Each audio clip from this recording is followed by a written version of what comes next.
ওকে, আমি শুরু করতেছি। আমাদের সুপারভাইজ লার্নিং এর একটা পার্ট হচ্ছে গিয়ে রিগ্রেশন। রিগ্রেশন বেসিক্যালি একটা টেকনিক, যে টেকনিকের মাধ্যমে কোন একটা আননোন ভ্যারিয়েবলকে রেজাল্ট কি হবে সেটা বের করে নিয়ে আসা যায়। তো রিগ্রেশনের বিভিন্ন ক্যাটাগরি আছে: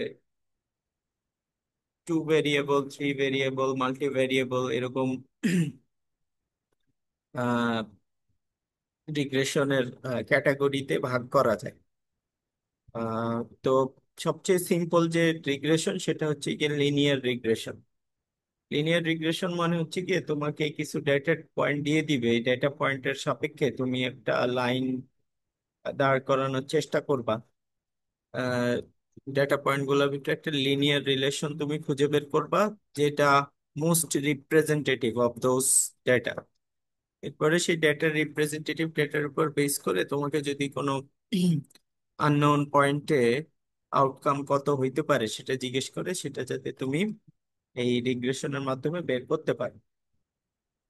তো এখানে একটা লিনিয়ার রিগ্রেশনের একটা দেয়া হয়েছে, উদাহরণ দেয়া হয়েছে যে কোন একটা টিভি শো, এই টিভি শো এর সিজন 1 থেকে সিজন 9 পর্যন্ত যে সিজন গুলো আছে, সেই সিজন গুলাতে পার মিলিয়নে কত ভিউয়ার ছিল, সেই ভিউয়ারের সংখ্যাটাকে এখানে দেখানো হয়েছে। এখন আহ, এই ডাটায় আমরা যদি আমরা এই ধরনের ডেটা পাই তাহলে সেগুলোকে আমরা লিনিয়ার রিগ্রেশনের মাধ্যমে দেখতে পারবো। নাও ফর দ্য টাইম বিং, যেই ডেটাগুলো আমাদের হাতে আছে সেই ডেটাগুলোকে যদি আমরা প্লট করি তাহলে 1 নম্বর সিজন, 2 নম্বর সিজনের জন্য যেই ভিউয়ার সংখ্যা, সেই ভিউয়ার সংখ্যাকে এইভাবে প্লট করা হলো। এভাবে প্লট করার পরে এখানে যে ট্রেন্ডটা আছে সেই ট্রেন্ডের সাপেক্ষে দেখা যাচ্ছে যে চার প্রথম দিকে একটু কম ছিল, মানে প্রথম দিকের ট্রেন্ডটা ছিল ডাউনওয়ার্ড ডিক্লাইনিং। এরপরে 4 থেকে আসার পরে এটা আস্তে আস্তে আপওয়ার্ড দিকে চলে গেছে এবং সর্বোচ্চ ভিউয়ারের সংখ্যা সিজন নাম্বার 9-এ ছিল। তো এই ধরনের রিগ্রেশনস যদি হয় তাহলে আমাদের এই ধরনের ডেটা সেটের ক্ষেত্রে আমাদেরকে ফার্স্টে ঠিক করতে হবে যে ইন্ডিপেন্ডেন্ট ভ্যারিয়েবল কোনটা, ডিপেন্ডেন্ট ভ্যারিয়েবল কোনটা। For particular case number of viewer এটা ভ্যারি করে, এই জন্য এটা হবে আমার ডিপেন্ডেন্ট ভ্যারিয়েবল, আর সিজনটা হচ্ছে কি আমার ইন্ডিপেন্ডেন্ট ভ্যারিয়েবল। যেটা আমার ধরো লাইনের রিলেশনশিপের ক্ষেত্রে যখন আমরা লিখি যে y = mx + c, তখন এই এক্সটা হচ্ছে কি আমার ইন্ডিপেন্ডেন্ট ভ্যারিয়েবল, আর ওয়াইটা তখন x, m, c এদের উপর ডিপেন্ডেন্ট, এই জন্য ওয়াইটা হয়ে যায় ডিপেন্ডেন্ট ভ্যারিয়েবল। নাও এটার যে পার্টিকুলার ট্রেন্ড, এই ট্রেন্ডের সাপেক্ষে যদি আমরা চিন্তা করি যে এটার ট্রেন্ডটা কেমন, তাহলে এইটাকে একটা লাইন দিয়ে রিপ্রেজেন্টেশন করা সম্ভব। সো এই যে লাইন দিয়ে যে রিপ্রেজেন্টেশন, এটাকেই বলে লিনিয়ার রিগ্রেশন। আর লাইনের সাপেক্ষে যে প্লটটা করা হয় বা লাইন যেটা আঁকা হয়, রিগ্রেশন লাইন যেটা আঁকা হয়, সেটার একটা টেকনিক্যাল টার্ম আছে। সেই টেকনিক্যাল টার্মটা বিভিন্ন লেকচারে বা বিভিন্ন বইতে তোমরা এই জিনিসটা পাবা, সেটাকে বলে হাইপার প্লেন। হাইপার প্লেন এই জন্য বলে যে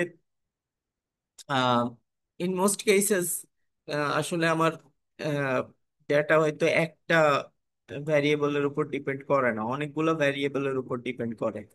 যখন অনেকগুলো ভ্যারিয়েবলের উপর ডিপেন্ড করবে, আহ, যদি শুধুমাত্র একটা ভ্যারিয়েবলের উপর ডিপেন্ড করে ডিপেন্ডেন্ট ইন্ডিপেন্ডেন্ট এগুলো বের করা হয়, তাহলে এটা একটা লাইন হওয়ার সম্ভাবনা আছে। ধরো দুইটা ভ্যারিয়েবলের উপর ডিপেন্ড করতেছে, x1 এবং x2, তাহলে x1 এবং x2 এর একটা ভ্যালুর জন্য এইটার একটা প্লট হবে। প্লট হওয়ার পরে সেটার পরে করেসপন্ডিং একটা y ভ্যালু হবে। তারপরে x1 x2 এর আরেকটা ভ্যালু হবে, x1 x3 এর আরেকটা ভ্যালু হবে। এইগুলাকে আঁকতে হইলে কিন্তু তোমার একটা প্লেনকে ডিফাইন করতে হবে। তখন প্লেনটা তোমার একটা রিপ্রেজেন্টেশনকে বুঝাবে। সো 3 ডাইমেনশন পর্যন্ত এটা আমরা বুঝতে পারবো। বাট 3 ডাইমেনশনের বেশিও হইতে পারে, যেমন একটা জিনিস আর আউটকাম 5টা জিনিসের উপর ডিপেন্ড করতে পারে। হ্যাঁ, তাহলে এই 5টা জিনিসের উপর ক্রিয়েট করলে তো আমরা আঁকতে পারবো না, বাট সেটাও কিন্তু ওয়ান কাইন্ড অফ প্লেন। তো সেই ওয়ান কাইন্ড অফ, সবাই একটা তলকে নির্দেশ করবে বা কোনো একটা সারফেস বা এই ধরনের কোনো একটা স্ট্রাকচারকে নির্দেশ করবে। সো এই জন্য এখানে একটা টেকনিক্যাল টার্ম ইউজ করে, সেটা হচ্ছে হাইপার প্লেন। তো হাইপার প্লেন বোঝাচ্ছে যে ট্রেন্ড বা যেই যেই আহ, আহ, তোমার ধারাটাকে এটা ফলো করতেছে, সেইটা রিগ্রেশনে আমরা দেখাবো। এখন লিনিয়ার রিগ্রেশনে আমাদের আমরা একটা প্লেন আঁকতে হবে, বা ধরো লাইনের ক্ষেত্রে একটা লাইন আঁকতে হবে। এখন মোস্ট রিপ্রেজেন্টেটিভ লাইন কোনটা, সেটা আমাদেরকে বের করতে হবে। সেটা বের করার জন্য সবচেয়ে কমন যে মেথডটা, সেটা হচ্ছে গিয়ে এদের ভিতরে যে ইরর আছে সেই ইরর গুলাকে ক্যালকুলেট করতে হবে। সো যদি আমরা একটা রিপ্রেজেন্টেটিভ লাইন এখানে আঁকি, তাহলে প্রত্যেকটা স্যাম্পল পয়েন্ট থেকে আমার যে রিপ্রেজেন্টেটিভ লাইন, সেই লাইনটা কোনোটা নিচে থাকবে, কোনোটা উপরে থাকবে, কোনোটা হয়তো বা লাইনের উপরে থাকবে, ঠিক লাইনের উপরেই পড়ে যাবে। তো যারা লাইনের উপরে আছে তাদের তো ইরোর জিরো, আর যারা লাইন থেকে এদিকে ওই পাশে আছে তাদের মধ্যে কিছু ইরোর আছে। এই ইরোর গুলার হচ্ছে ওই রেখা থেকে যদি উলম্ব একটা রেখা আঁকা হয়, তাহলে সেই রেখা আমার রিপ্রেজেন্টেটিভ লাইনকে যেখানে কাট করে সেই পর্যন্ত যে দূরত্বটা বা ডিস্টেন্সটা, সেই ডিস্টেন্সটাই হচ্ছে কি আমার হাইপার ইরর। না, ওই ইররটাকে মিনিমাইজ করাটাই হচ্ছে গিয়ে উদ্দেশ্য। এখন ইরর যত মিনিমাইজ করতে পারবো, তত আমাদের যে লেখাটা, সেই লেখাটা রিপ্রেজেন্টেটিভ হবে, বা আমার যে ডেটা দেয়া আছে সেই ডেটার সাথে সামঞ্জস্যপূর্ণ হবে। এখন ধরো এখানে একটা লাইন আঁকছি। এখন এই লিনিয়ার রিগ্রেশন থেকে আসলে আমরা ইয়েটা কি, মানে প্রাপ্তিটা কি আমাদের লাইনে ফলো করানোর পরে এখানে প্রাপ্তিটা কি? প্রাপ্তিটা হচ্ছে যে ইন দিস পার্টিকুলার কেস আমরা 9টা সিজনে আমাদের আহ, ধারাবাহিকতায় দর্শক সংখ্যা কেমন হয়েছে সেটা আমরা পাইছি।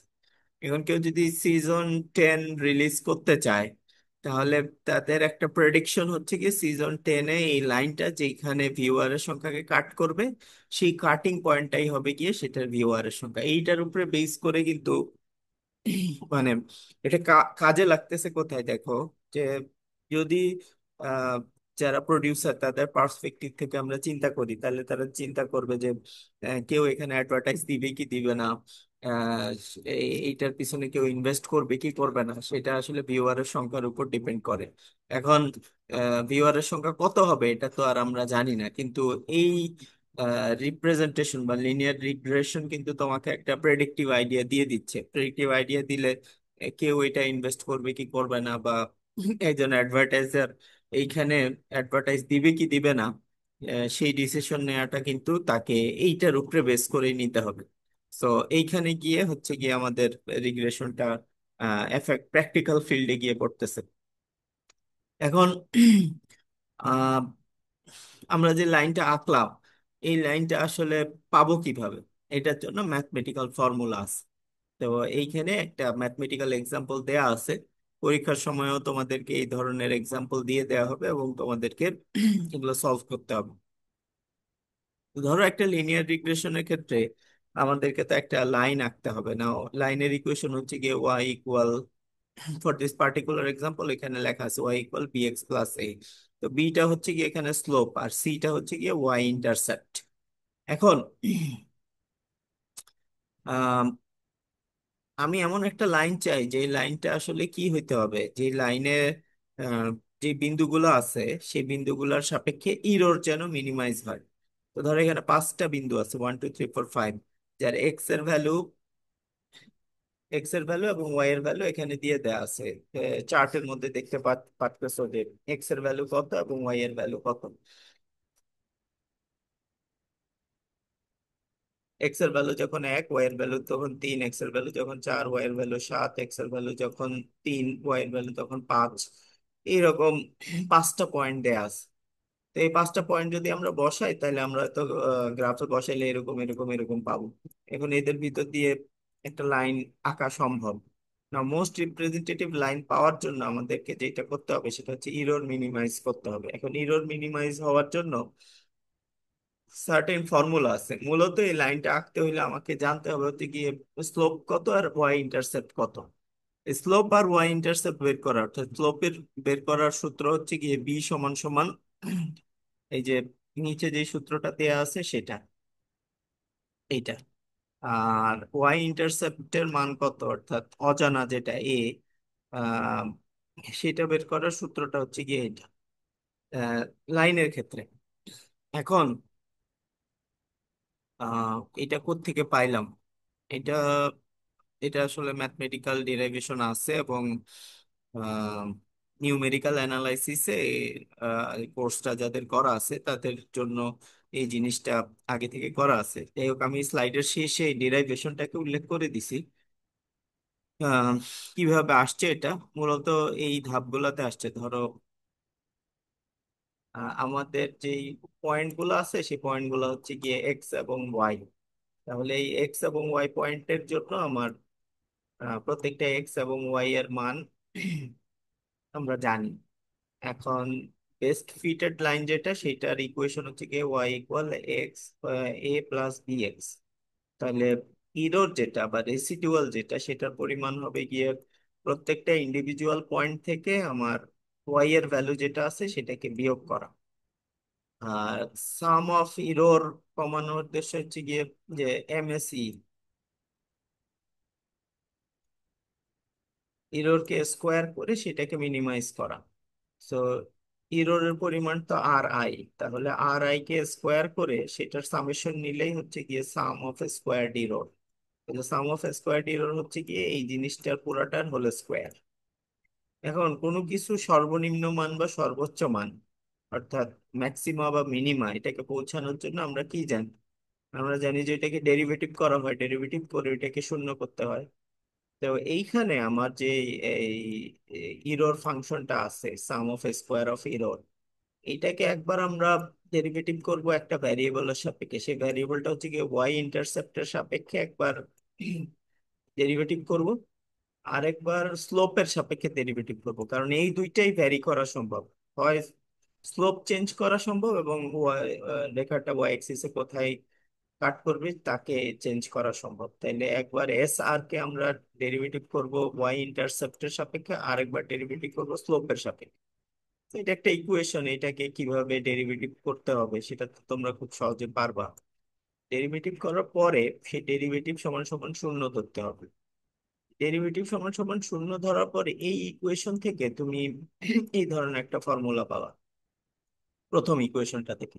আর দ্বিতীয় ডেরিভেটিভের সমান সমান শূন্য ধরার পরে এইগুলাকে ডানে বামে সরাই তুমি এই ধরনের একটা ইকুয়েশন পাবো। এখন দেখো এই ইকুয়েশনটা দুইটা লাইনের ইকুয়েশন। একটা ধরো আহ, ধরো 5x+6y সমান সমান 9, আর একটা হচ্ছে গিয়ে 9x+ 8y সমান সমান হচ্ছে গিয়ে ধরো 32। এরকম দুইটা লাইন পাইলে কি করো? তাহলে ক্রেমারের রুল যেটা, সেই রুল দিয়ে এইখানে ভ্যারিয়েবল হচ্ছে গিয়ে এ আর বি, এইখানেও ভ্যারিয়েবল হচ্ছে গিয়ে এ বি। এখন এক্স ওয়াই মান বের করার জন্য কি করা লাগে? আমরা যে ক্রেমারের রুল আছে সেই ক্রেমারের রুল দিয়ে এই দুইটা কোএফিসিয়েন্ট নিব, আর নিচে হচ্ছে গিয়ে আরেকটা ম্যাট্রিক্স নিব। ম্যাট্রিক্স নিয়ে ম্যাট্রিক্সের উপরে নিচে গুণটুন করে একটা সূত্র পেয়ে যাব, তাই না? তো এই দুইটা ইকুয়েশন সলভ করলেই, করবা তোমরা হাতে কলমে করার চেষ্টা করবা, তাহলে ডেরিভেশনটা বুঝতে পারবা। স্লাইডে এটা দেয়া আছে, ধাপগুলা দেয়া আছে। এই ডেরিভেশনটা করার পরে আমরা এই সূত্র দুইটা পাবো। বুঝতে পারছো? একটা স্লোপের জন্য পাবো আর একটা ওয়াই ইন্টারসেপ্টের জন্য পাবো। না, ওইখানে যেটা এ আর বি, এখানে হয়তো সেটা এ আর বি না, এখানে হয়তো একটু উল্টা আছে। বাট বুঝতে হবে যে স্লোপের জন্য স্লোপ এখানে বি এর ইকুইভ্যালেন্ট, আর এ হচ্ছে গিয়ে ওয়াই ইন্টারসেপ্টের ইকুইভ্যালেন্ট, ওয়াই এক্সিস কে রেখাটা কোথায় কাট করছে সেটার ইকুইভ্যালেন্ট। এখন সূত্রে খেয়াল করলে দেখতে পারবা যে এখানে এ বের করার জন্য কি কি লাগে। সামেশন অফ ওয়াই লাগে, সামেশন অফ এক্স স্কোয়ার লাগে, সামেশন অফ এক্স লাগে, সামেশন অফ এক্স ওয়াই লাগে। আর কয়টা পয়েন্ট আছে সেই সংখ্যাটা লাগে। নাও সামেশন অফ এক্স থেকে পাবা? যতগুলা এক্স আছে জাস্ট এরকম চার্ট বানায় নিতে হবে আগে। অঙ্কে শুধু এক্স ওয়াই এর মান দেয়া থাকবে, এরকম চার্ট বানাই নিবা, তারপরে এক্স এর সামেশন বের করবা, ওয়াই এর সামেশন বের করবা, এক্স ওয়াই দুইটা গুণ করে তাদের সামেশন একবার বের করবা, আবার এক্স স্কোয়ার বের করে সেটার একটা সামেশন বের করবা। এই চারটা মানই লাগে। সেই চারটা মানকে আমরা এই সূত্রে বসাবো, সূত্রে বসানোর পরে এখানে বসাইছে এ এর মান একটা পাইছে আর বি এর মান একটা পাইছে। এ আর বি এর মান বসালেই কিন্তু আমরা সরল রেখার সমীকরণটা পেয়ে যাচ্ছি। তাহলে এই সরল রেখার সমীকরণ জানা থাকলে আমরা সরল রেখাটা এঁকে ফেলতে পারবো। সরল রেখাটা আঁকলে আমার যে পয়েন্ট গুলো দেওয়া আছে সেই পয়েন্ট গুলোর সাপেক্ষে মোস্ট রিপ্রেজেন্টেটিভ লাইনটা হচ্ছে গিয়ে এটা, যেটা স্কোয়ার এররকে মিনিমাইজ করা হয়েছে। এররকে মিনিমাইজ করা হইলে কিন্তু তুমি এইরকম একটা লাইন পাবে। এখন এই লাইনটাকে আসলেই আমার ডাটা গুলাকে রিপ্রেজেন্ট করে, এটা বোঝার জন্য তুমি এক্স এর গিভেন কোন একটা মানকে এখানে বসাও। যেমন এক্স এর গিভেন একটা মান আছে হচ্ছে গিয়ে 2, এক্স এর গিভেন মানটা এখানে বসাইলে ওয়াই এর মান পাওয়া যায় 3.911। যেখানে ওয়াই এর, এক্স এর মান যখন 2, ওয়াই এর প্রকৃত মান হচ্ছে গিয়ে 4, এই জায়গাটা। আর আমার যে রিপ্রেজেন্টেটিভ লাইন সেইখানে এক্স এর মান 2 বসানোর কারণে আমরা পাইছি 3.911, which is very close two 4। তার মানে এই লাইনটা মোটামুটি আমরা বিভিন্ন পয়েন্টে যদি আমরা এগুলাকে ইয়ে করি, তাহলে আমরা কম বেশি আমাদের ইয়ে পাবো। এই সেই লাইনটা হচ্ছে গিয়ে এই লাইনটা। কথা বুঝতে পারছো? এখন দেখো যে এটা ডেটায় বিভিন্ন রকম ইয়ে আছে, মিসম্যাচ থাকতে পারে, বাট লিনিয়ার রিগ্রেশন করলে আমরা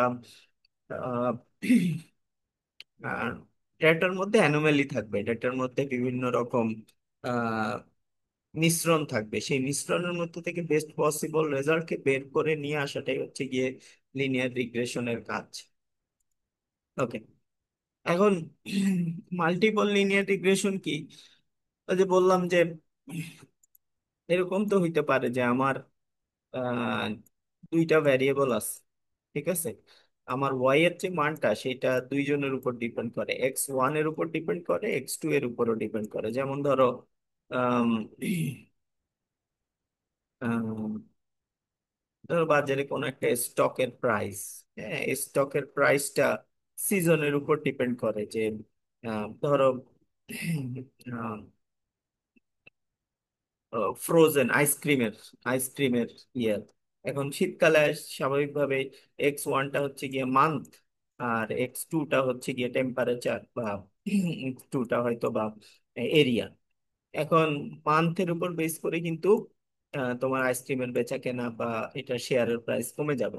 আর এরিয়ার উপরে বেস করেও এটার ভ্যারিয়েশন থাকবে। এই দুইটা জিনিসের উপরে ওয়াই ডিপেন্ড হয়ে যাইতে পারে। তাহলে দুইটা ভ্যারিয়েবল হইলে তো এটা একটা প্লেন কে নির্দেশ করবে। ধরো বিভিন্ন জায়গায় কয়েকটা ইয়ে থাকবে, পয়েন্ট থাকবে, এই পয়েন্ট গুলা দিয়ে হয়তো আমরা একটা প্লেন আঁকতে পারবো। সেই প্লেনটা আর জন্য আহ, তোমার রিপ্রেজেন্টেশন করতে হবে। প্লেন মানে আসলে অনেকগুলা লাইনের সামেশন। হম এখন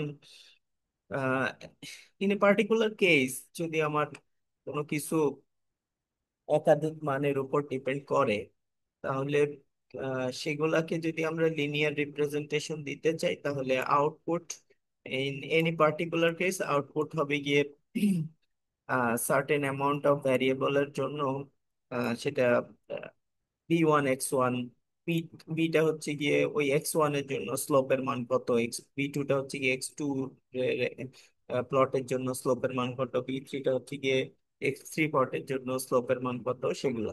তাহলে ইন্ডিপেন্ডেন্ট ভ্যারিয়েবলের সাপেক্ষে প্রত্যেকটা ইন্ডিপেন্ডেন্ট ভ্যারিয়েবলের সাথে একটা রেসপেক্টিভ কোএফিসিয়েন্ট আছে, এবং সেই ভ্যারিয়েবলের সাপেক্ষে একটা রিপ্রেজেন্টেটিভ লাইন আছে যেটা ওয়াই কে কোথাও ইন্টারসেক্ট করে। ইভেন কোন একটা প্লেন হইলেও সেই প্লেনটা তো ওয়াই অক্ষকে কোন একটা সার্টেন বিন্দুতে কাট করবে, তাই না? সেই সার্টেন বিন্দুটাই হচ্ছে কি আমার এ পয়েন্ট। তাহলে এখন এইখানে তাহলে আমরা কি করব? এখানে আসলে ভ্যারিয়েবল যে কয়টা সেই কয়টা ইকুয়েশন যুক্ত, সে কয়টা ইকুয়েশনকে সলভ করতে হবে। এই যে এখানে ভ্যারিয়েবল কয়টা ছিল, y equal m x plus c বা এ প্লাস বি এক্স, এ ভ্যারিয়েবল ছিল দুইটা।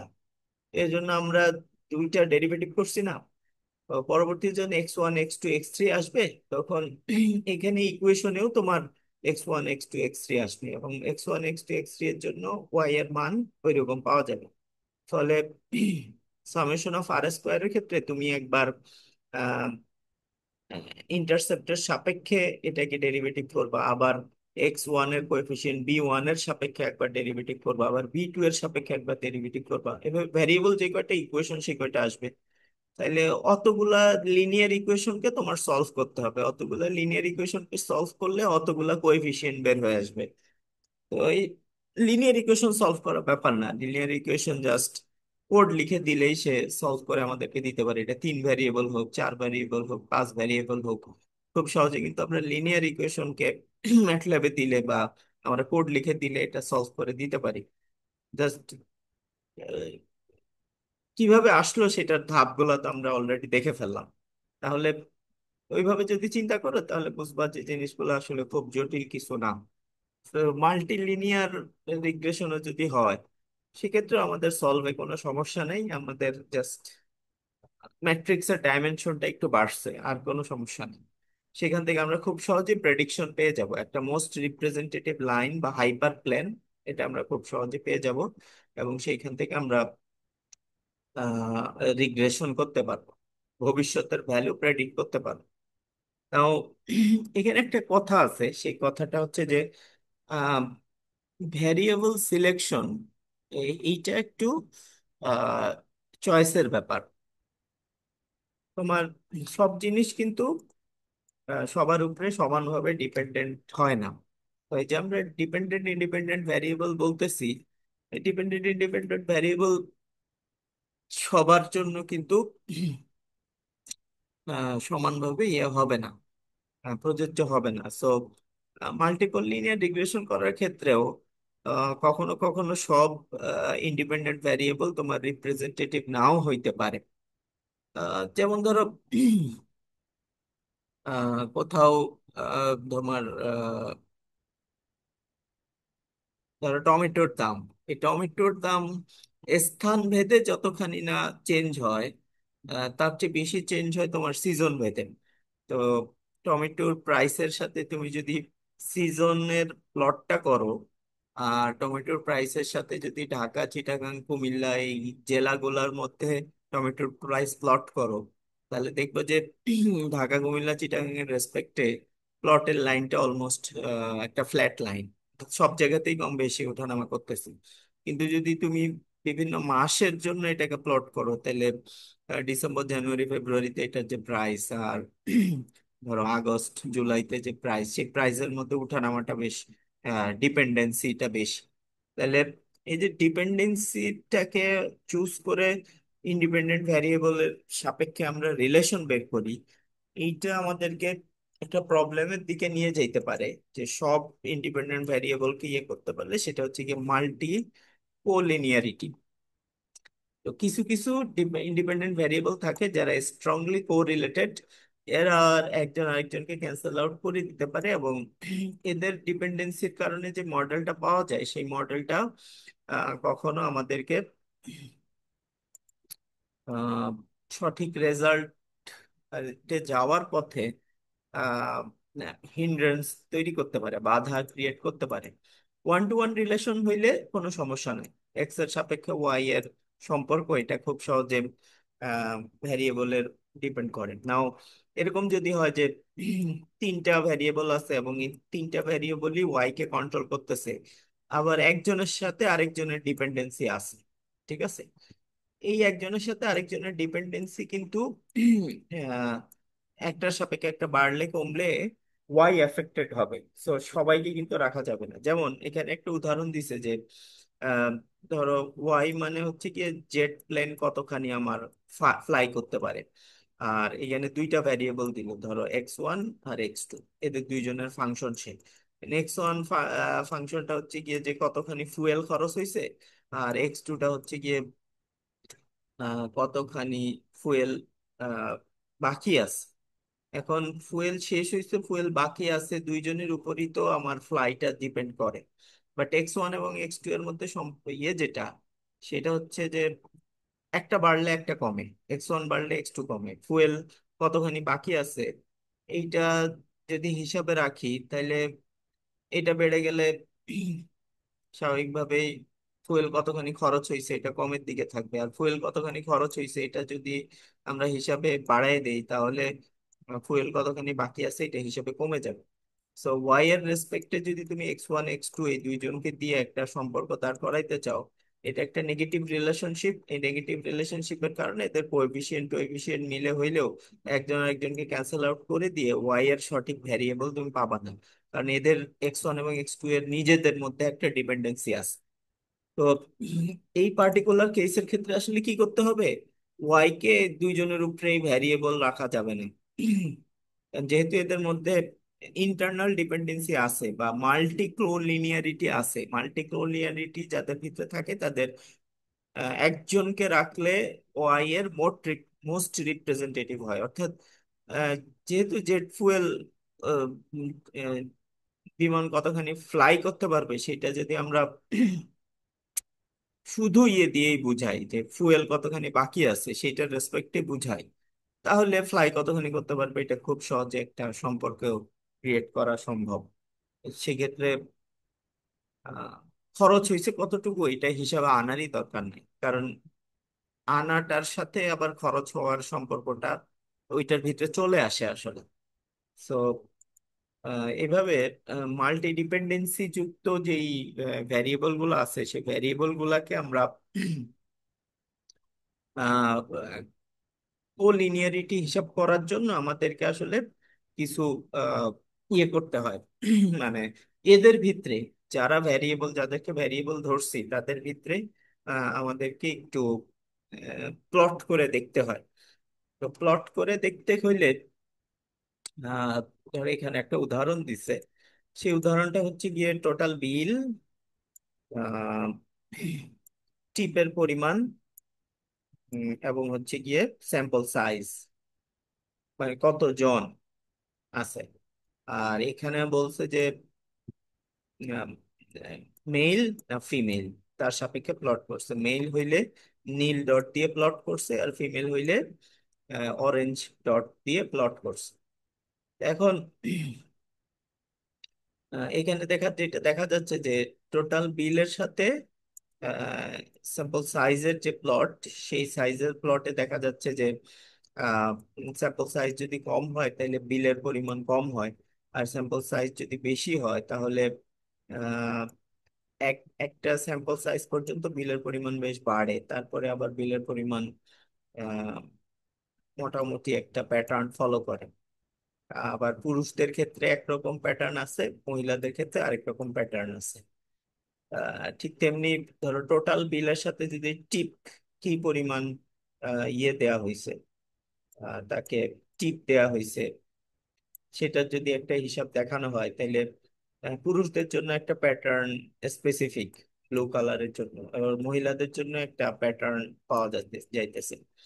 তো একইভাবে টিপের সাথে সাইজের যে সম্পর্ক, সেই সাইজের সম্পর্ক অনুযায়ী সাইজ ইয়েতে থাকলে টিপ মহিলাদের জন্য একটা প্যাটার্ন ফলো করতেছে এরকম, আর ছেলেদের জন্য আরেকটা প্যাটার্ন ফলো করতেছে এরকম। তাহলে টিপের সাথে সাইজের আমরা দেখতে পাচ্ছি যে একটা স্ট্রং রিলেশন আছে। আবার সাইজের সাথে বা টিপের সাথে টোটাল বিলেরও একটা স্ট্রং রিলেশন আছে। তো এখন আর টোটাল বিলের সাথে টোটাল বিল, টিপের সাথে টিপ, এবং সাইজের সাথে সাইজ, এটার সাপেক্ষে এরা আসলে আহ, এটা প্রেডিক্টেবল বা এটা সেম জিনিস এক্স এক্সিস এবং ওয়াই এক্সিস এ প্লট হচ্ছে। সেম জিনিস এক্স এক্সিস এ প্লট হইলে আসলে একজনের সাথে আরেকজন পুরোপুরি ম্যাচ হয়ে যাবে।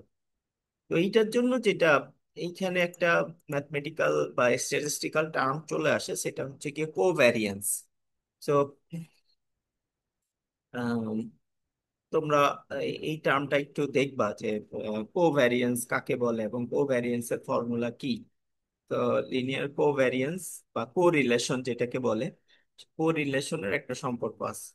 সেই সম্পর্কটার বেসিসে একটা প্লট করা হয় যেটাকে বলা হয় পেয়ার প্লট কিংবা হিট ম্যাপ। ওকে। তো তোমরা কনভুলেশন করছো সিগন্যালস এবং সিস্টেমস এর সাথে কোরিলেশনও করছো। এটা সিগন্যালস এবং সিস্টেমস এর একটা জিনিস। আহ কোনো কিছু একটা সিগন্যালকে নিজের সাথে যদি কোরিলেট করা হয় তাহলে সে তার স্যাম্পল যখন স্যাম্পল মোমেন্ট বা টাইম যখন জিরো বা স্যাম্পল সংখ্যা যখন জিরো, এই দুইটার রেসপেক্টে একটা সিগন্যাল তার নিজের সাথে কি হয়ে যায়, অ্যালাইন হয়ে যায়। নিজের সাথে অ্যালাইন হয়ে যাওয়া মানে হচ্ছে গিয়ে তখন তার কোভ্যারিয়েন্সের ভ্যালু বা কোরিলেশনের ভ্যালুটা ওয়ান থাকে। তো এই যে টোটাল বিলের সাথে টোটাল বিল, এই জায়গায় কোভ্যারিয়েন্স বা কোরিলেশনের পরিমাণটা হচ্ছে গিয়ে ওয়ান। টিপের সাথে টিপের কোরিলেশন হচ্ছে গিয়ে ওয়ান, সাইজের সাথে সাইজের কোরিলেশন হচ্ছে গিয়ে ওয়ান। আর সেম কোরিলেশনের ফর্মুলায় আমাদের সাইজের সাথে টোটাল বিলের কোরিলেশন হচ্ছে গিয়ে 0.6, টিপের সাথে টোটাল বিলের কোরিলেশন হচ্ছে গিয়ে 0.68, আর সাইজের সাথে টিপের সম্পর্ক হচ্ছে গিয়ে 0.49। তো এই প্লটটা কেন, বা এই প্লটটার ইয়েটা কি, এই প্লটটার মূল ফিচারটা যেটা, সেটা হচ্ছে গিয়ে যে কোনো কিছুর সাথে কোনো কিছুর কোরিলেশন যদি বেটার পাওয়া যায় তাহলে বুঝতে হবে যে সে তার উপর স্ট্রংলি ডিপেন্ডেন্ট, তাদের মধ্যে স্ট্রং ডিপেন্ডেন্সি আছে। সো এইখানে যে আমরা টিপের সাথে কাকে টোটাল বিলের একটা সম্পর্ক পাচ্ছি, অর্থাৎ টোটাল বিল যত বাড়বে টিপ তত বাড়বে, টোটাল বিল কমলে টিপ করবে। এই যে একটা মানে কমন সেন্সের একটা ইয়ে এখানে আছে, এইটা কিন্তু ডেটা থেকেও এটার প্রতিফলন পাওয়া যায়। যে ডেটা বলতেছে যে এইটার কোরিলেটিভ সম্পর্ক হচ্ছে গিয়ে 0.68। অন্যদিকে দেখা যাচ্ছে টোটাল বিল এবং স্যাম্পল সাইজ, অর্থাৎ কয়জন আছে, ধরো পুরুষ এতজন, তাহলে স্যাম্পল সাইজের সাথে টোটাল বিলের যে সম্পর্কটা সেইটা মোটামুটি একটা 60% সে কি করে, কোরিলেশন মেনটেন করে। ওকে। আর টিপের সাথে সাইজের একটা ইয়ে পাওয়া গেছে, সেইটা হচ্ছে যে ইয়েটা কম, 0.49 মাত্র। তাহলে এখান থেকে আমরা বুঝতেছি যে এই ম্যাপ, এটাকে হিট ম্যাপ বা পেয়ার প্লট বা কোরিলেশন স্কোর বলে, এই কোরিলেশন স্কোর থেকে ডিপেন্ডেন্সিটা আমরা বুঝতে পারতেছি যে কাকে ইন্ডিপেন্ডেন্ট ভ্যারিয়েবল ধরবো আর কাকে ডিপেন্ডেন্ট ভ্যারিয়েবল ধরে আমি মোস্ট লাইকলি আমার আউটকামটাকে আমি ইয়ে করতে পারবো। আহ, একজনের সাথে যাদের মধ্যে স্ট্রং সম্পর্ক আছে তাদের মধ্যে একজনকে নিলেই হবে, তাদের দুইজনকে আবার ইকুয়েশনে রাখতে গেলে সমস্যা হবে। আর যাদের একজন আরেকজনের সাথে ডিপেন্ডেন্সি কম, আউটকামের ক্ষেত্রে আমার ডিপেন্ডেন্সি কম গুলাকে ইকুয়েশনে হিসাবে রাখতে হবে, নাইলে সে কিন্তু আমার আউটকামকে এফেক্ট করবে। ওকে। তাহলে এখান থেকে আমরা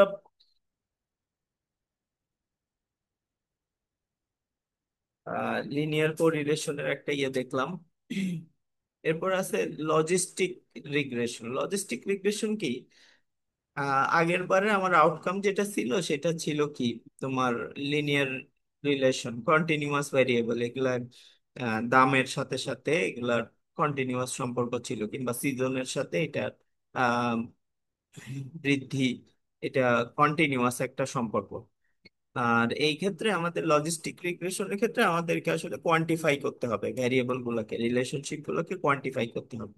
সো এটাও সুপারভাইজড লাইনের একটি টেকনিক, বাট কোয়ান্টিটেটিভ প্রেডিকশন, যে ইয়েস নো টাইপের ইয়ে খুঁজে বের করা।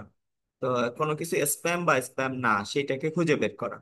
তো এখন কোনো একটা ইমেল ধরো স্প্যাম না স্প্যাম না, সেইটাকে আমরা তার রেসপেক্টে যদি প্লট করি, তাহলে ধরো স্প্যামের মধ্যে কিছু ফিচার আমরা ডিটেক্ট করলাম, সেই ফিচার ডিটেক্ট করে আমরা এক্স এক্সিস এবং ওয়াই এক্সিস এর সাপেক্ষে যে এই ইমেলে এই ফিচার আছে, এই ইমেলে এই ফিচার আছে, দুই ফিচারকে আমরা প্লট করলাম নিউমেরিক ভ্যালু দিয়ে। নিউমেরিক ভ্যালু দিয়ে প্লট করার পরে, এরপরে এখন আমাদেরকে একটা লাইন টেনে দিতে হবে, যে লাইনটা আমাকে ডিটারমাইন করে দিবে যে এটা কি স্প্যাম নাকি স্প্যাম না।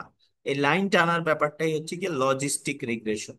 নাও লিনিয়ার রিগ্রেশনে যেমন একটা লাইন দিয়ে ভাগ করে, লজিস্টিক রিগ্রেশনে নর্মালি যেই কাজটা করা হয় সেটা হচ্ছে কি সিগময়েড ফাংশন ইউজ করে। সিগময়েড ফাংশন গুলো কিরকম, এই যে এটা একটা সিগময়েড ফাংশন 1/1 + e⁻x, এগুলো বেসিক্যালি এস শেপ কিংবা ইনভার্স এস শেপ।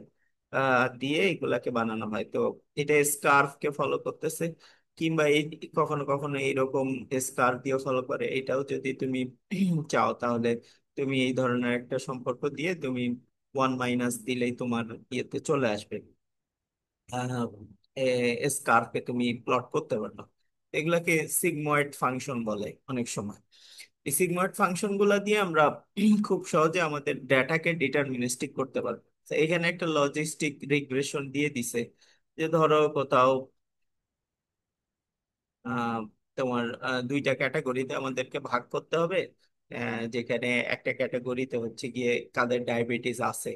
তো এখানে কি কি খাবার খায়, এক্স এক্স এক্সিসে একরকম খাবার প্লট করলো, আর ওয়াই এক্সিসে আরেক রকম খাবারের প্লট করলো।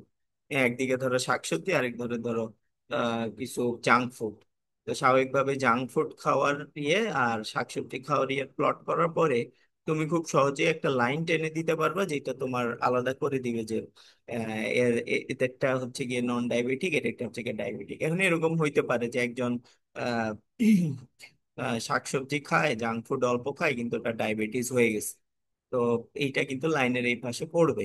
পড়লে এটা লজিস্টিক রিগ্রেশনে এটা একটা ব্যতিক্রম হিসেবে আমাদেরকে ধরে নিতে হবে। বাট লজিস্টিক রিগ্রেশনের মোস্ট অ্যাপ্রোপ্রিয়েট লাইনটা হবে গিয়ে এইটা, এই লাইনের এই পাশে যারা, তারাই মোস্ট রিপ্রেজেন্টেটিভ ডাটা। আর এইখানে 2-1% ইরর, তারা ইরর ডাটা হিসেবে আমাদের ক্যালকুলেট হবে। তো এইভাবে আমরা দুইটা ক্যাটাগরিতে চাইলে ভাগ করতে পারি আমার হাইপার প্লেন দিয়ে।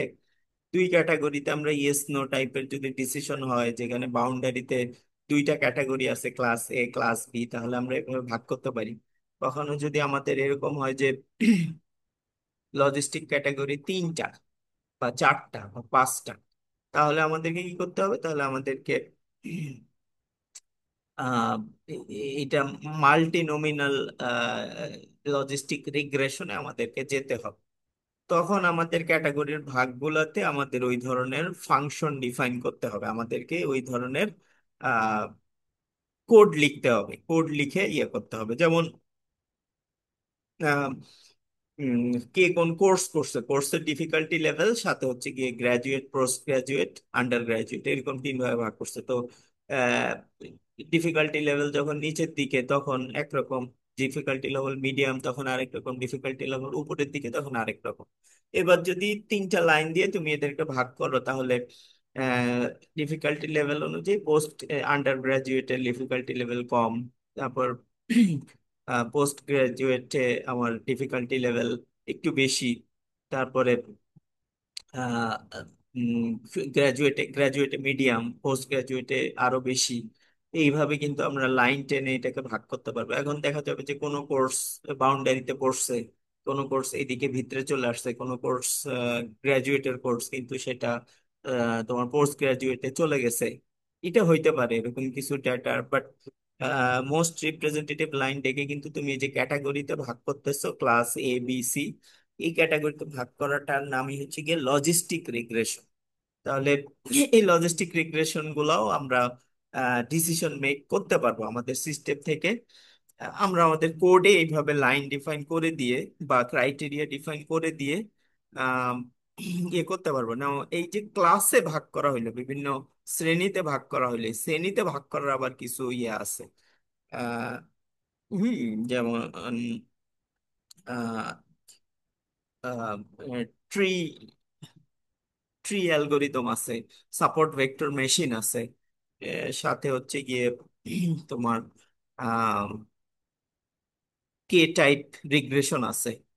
তো ওগুলা অবশ্য আমাদের সামনের ইয়ে গুলাতে আসবে, সামনের লেকচার গুলাতে আসবে। এনিওয়ে, সো লজিস্টিক রিগ্রেশনের ব্যাপারটা আশা করি বুঝতে পারছো, যে লজিস্টিক রিগ্রেশন দিয়ে ক্যাটাগরি ভাগ করা হয়, আর লিনিয়ার রিগ্রেশন দিয়ে তুমি কন্টিনিউয়াস ডাটাকে তুমি প্রেডিক্ট করতে পারবা। আর লজিস্টিক রিগ্রেশন দিয়ে তোমার স্যাম্পল ডাটা গুলাকে তুমি বিভিন্ন ক্যাটাগরিতে ভাগ করে তোমার কোড ওইভাবে ডেভেলপ করে তুমি ওই যে একটা এস কার্ভ অথবা লাইন কার্ভ অথবা ইনভার্স এস কার্ভ, এইরকম কার্ভ কোনটা হবে সেইটা তোমাকে ডিফাইন করতে হবে। বাট এটা তোমার ডেটা থেকে আহ, তথ্য এক্সট্রাক্ট করে তারপরে ওই অনুযায়ী কোড ডেভেলপ করতে হবে। তোমার ডেটা যেই যেই রকমে বিন্যস্ত হয়েছে সেইভাবে তোমার কোড চুজ করতে হবে। তো এগুলো কিছু কাজ বইতে আছে, লজিস্টিক রিগ্রেশন এবং লিনিয়ার রিগ্রেশন বইয়ে যদি তোমরা এগুলো একটু দেখো, তাহলে বই থেকে তোমরা খুব সহজে এগুলার সলভ পেতে পারো। ওকে। আমাদের